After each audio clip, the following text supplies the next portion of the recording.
Do you want me to tell you the story about Australia? Yeah. Oh, it's okay. All right, are you going right now? Yeah, I'm recording.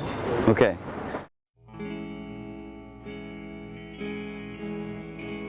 Like 12 years ago, before I did any painting, before I did any surfing, I was living in Colorado, and I was working as a scientist, as a microbiologist. We were going around the country collecting viruses, and it was with a fellowship, and I was finished with that, and I was trying to figure out what I was going to do with my scientific career, getting a PhD, going to go back to school. Was I going to continue on microbiology? Was I going to change to a different type of science or to study a different type of, well, I just didn't know what I was doing.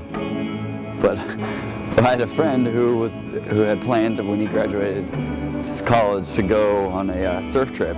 He was from like Hawaii and California, and he wanted to go on a surf trip, so he said, "Hey, you want to go?" And I was like, "Yeah, that sounds fun." You know, surfing was nothing I ever did. Growing up in Colorado, I just snowboarded and skied. And so I was like, "Yeah, let's do it. Surfing sounds awesome."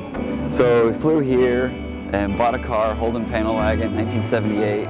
It was rust colored with a giant lightning bolt going across it.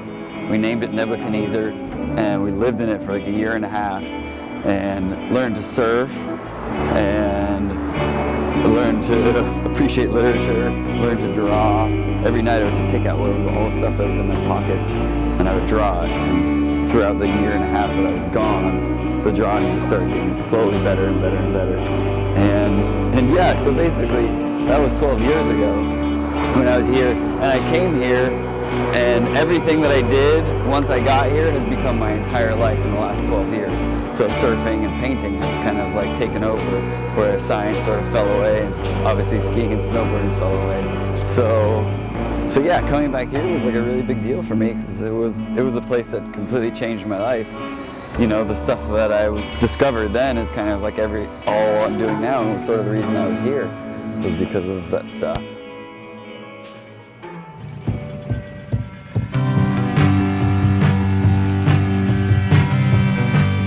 Technically, when I really think about it, I think like there's this idea of like presence and being in the present moment. And when you're surfing, you really are being there in the present moment. Like if you're on a wave, you're standing on a wave, and you're trying to continue along the line of that wave. There really are so many metaphors that you can dive into life.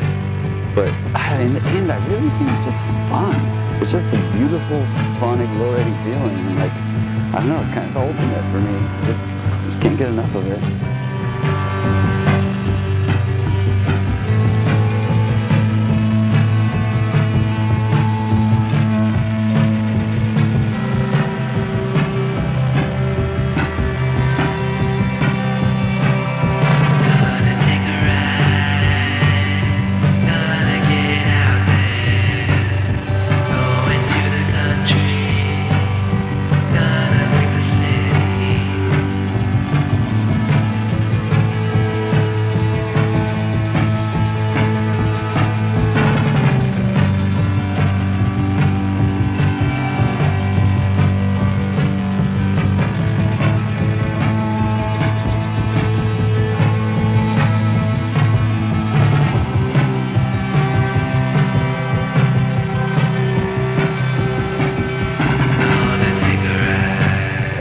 A lot to do with just catching the wave. Like 90% of surfing I found was just like paddling to catch the fucking wave. Like knowing where you are on the beach, knowing where the peak is, knowing like what direction even to go. Like there's like what the wind's doing, what the weather's doing, what the tide's doing, what the swell's doing, swell direction. Like there's so many of these variables.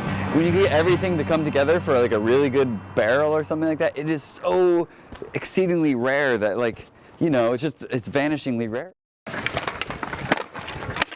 Was that switch? Fakey?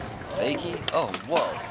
There's a man who sings sad songs while I sleep, and he wakes me just Oh, I think they're great. I think they could eat a little bit better and You gotta treat their bodies a little bit better. But I guess they're not, you know, skating, you're not interested in longevity, you're just interested in real. They're so passionate, you know? In a different way than the surf guys, but they really are following an aggressive sport.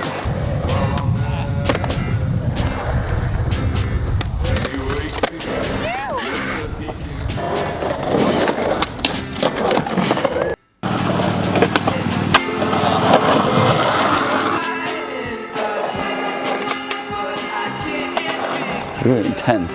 It just seems so dangerous. It's surprising how much they don't get hurt even though they're doing all this crazy heavy shit. They're crazy. Fucking lunatics. Love those guys.